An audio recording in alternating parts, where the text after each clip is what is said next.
Türkiye tren konusunda neden bu kadar geride?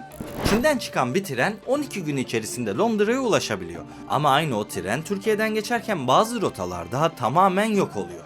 100 milyar dolarlık bir sistemin ortasında olmamıza rağmen nasıl dışında kalabiliyoruz? Videoyu beğendiysen hemen anlatmaya başlıyorum.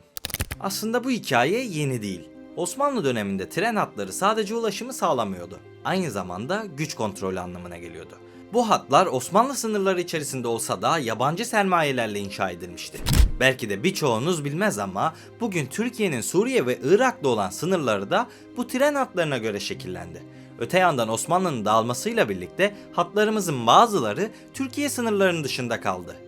Hicaz, Bağdat, Selanik derken ta Medine'ye kadar birçok tren yatırımımız başka ülkelerin kontrolüne girdi. Elbette bu da tren ağımızı geriye çekti. Ama öyle bir dönem vardı ki İstanbul'dan Edirne'ye trenle gitmek için bile resmen başka bir ülkenin sınırlarından geçmemiz gerekiyordu. Karaağaç, Osmanlı'nın Avrupa'ya açılan kapısıydı.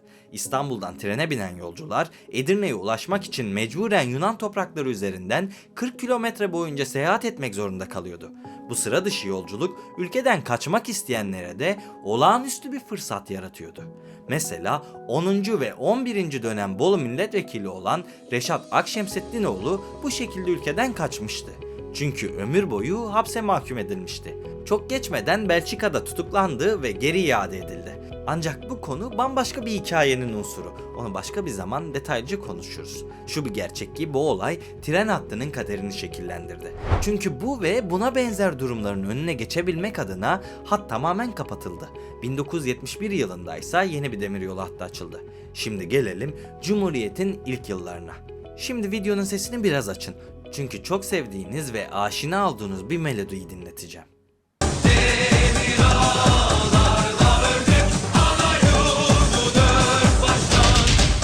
Evet, o meşhur hedef marşlarımıza bile konulmuştu. 1923-1950 yılları arasında Türkiye gerçekten bir demiryolu ülkesi olmaya başlamıştı. Ama sonra bir kırılma yaşandı. Asfalt yollar yapıldı, Amerika Birleşik Devletleri yardımı geldi derken 1950 sonrası Türkiye demiryolunu bırakıp karayoluna yöneldi. Ve bu sadece bir ulaşım tercihi de değildi. Aslında bu bir sistem değişimiydi.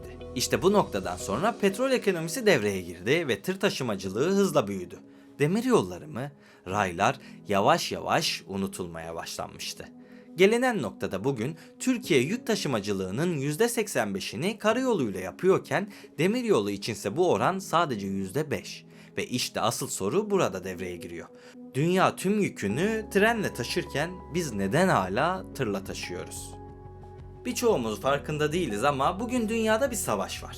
Bu savaş silahlarla değil, lojistik hatlarla yapılıyor. Mesela Çin'in çok büyük bir projesi var. Kuşak ve yol girişimi. Bu proje sadece ticaret için önemli değil. Bu aslında dünyanın yeni güç haritası. Peki Türkiye'nin bu haritadaki rolü ne? 2 kelimeyle ifade edeyim. Orta koridor.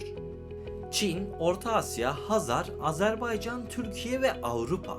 Kulağa mükemmel geliyor, öyle değil mi? Ama burada bir sorun var. Zengezur koridoru. İşte bu küçük koridor aslında tüm sistemin kilidi. Eğer açılırsa Türkiye doğrudan Orta Asya'ya bağlanacak. Taşıma süresi düşecek, maliyetler azalacak. Ama açılmazsa kim bilir belki de Türkiye devre dışı kalabilir. Ve işte tam da bu yüzden bu koridor sadece bir yol değil, aynı zamanda jeopolitik bir savaş alanı. Ve bu cepheyi şu anda ne Türkiye, ne Azerbaycan, ne de Rusya kazanabildi. Bu cephe 100 yıllığına Amerika Birleşik Devletleri'nin kontrolüne geçti. Proje Çin'e ait ama yol ABD kontrolünde. Peki şimdi ne olacak? En kritik noktaya geliyoruz. Tam da bu noktada Türkiye demiryolu payını %5'ten %20'ye çıkarsa ne olurdu sorusunu sormak gerekir. Çünkü cevap net. Ekonomik olarak yıllık 100 milyar dolarlık olumlu bir etki gerçekleşirdi. Nasıl mı? Daha ucuz taşıma, daha hızlı lojistik ve daha fazla transit gelirle. Öte yandan Türkiye'nin en büyük limanları olan Filyos, Mersin ve Ambarlı Limanı da tam kapasite çalışmıyor. Neden mi? Çünkü limanlarımız tren hatlarımıza tam entegre değil. Yani gemi geliyor, yük geliyor ama yük trenle içeri dağıtılamıyor.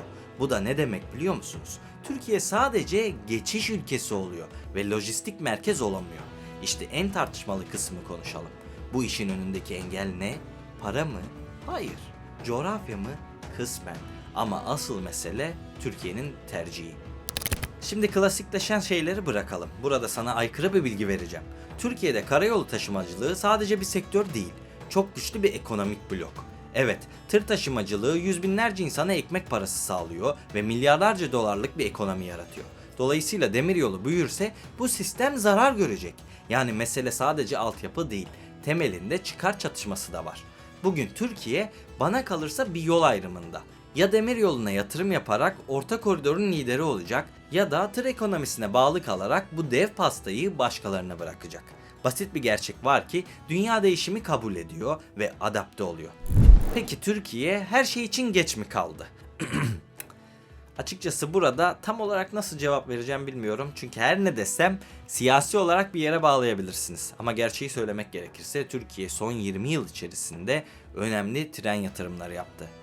Evet, Cumhuriyet tarihinin en büyük demiryolu yatırımları bu dönemde yapılıyor. Fakat bu yatırımlar hala yeterli düzeyde değil.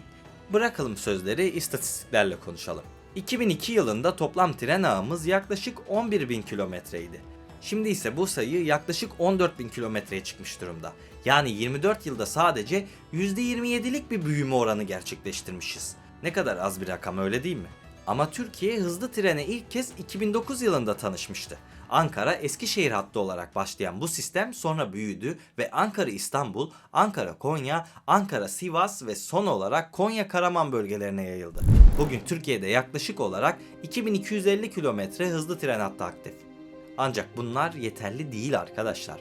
Bugün Türkiye'de aynı anda onlarca hat yapılıyor. Ayrıca havalimanlarını birbirine bağlayarak 3. köprüden tren geçirmeyi düşünüyoruz.